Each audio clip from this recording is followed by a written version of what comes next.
ஏற்கனவே கட்டமைக்கப்பட்ட ஒரு கோட்பாட்டை தகர்த்து புதிய ஒரு கோட்பாட்டை உருவாக்க நினைக்கிறவன் கொஞ்சம் விலை கொடுக்கணும்.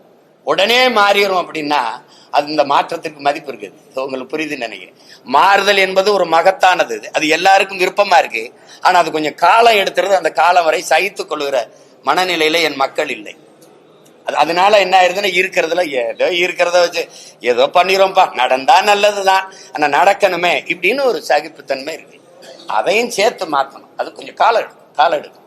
நான் இல்லைன்னா என் மக வெல்றா, நான் வெல்லலைன்னா என் மக வெண்டுட்டு போறா, என் மக வெல்லலைன்னா அவ புள்ள வெண்டுட்டு போறான். ஆனால் எங்க ஐயா சொல்வார்ல, தேவர் மகன்ல, நான் ஒரு மரம் வைக்கிறப்போ ஆனா அதுல பழம் யாரு சாப்பிடுவா? சாப்பிட நான் இருக்க மாட்டேன், உன் மயன் சாப்பிடுவான், அப்புறம் அவன் புள்ள சாப்பிடுவா. விதை நான் போட்டது. இப்ப இந்த விதை யார் போட்டது? எனக்கு என் முன்னவன் போட்டான். இப்ப நான் தண்ணி ஊத்தி வளர்க்கிறேன். இந்த மரத்தை என் பிள்ளை எப்படின்னு சாப்பிடுறது என்ன இருக்கு? என்ன இருக்கு? ஒரு தன்மானத்தோட நிக்கிறேன் பாருங்க ஒரு தமிழன். அங்க போனேன், 10 சீட்டு கை கட்டினேன், இவங்க கூப்பிட்டா போனேன், எங்கேயும் நாங்க நினைச்சதை இப்ப எல்லாரும் பேச்சுக்கல. இவ்வளவு நேரம் உங்களை சந்திச்சு ஒரு தலைவரை பேச சொல்லுவோம்.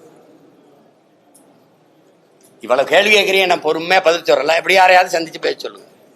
கூட்டணிக்கு மாறி மாறி போறதுக்கு ஒரு விளக்கத்தை சொல்ல சொல்லுங்க, நியாயமான ஒரு காரணத்தை சொல்ல சொல்லுங்க.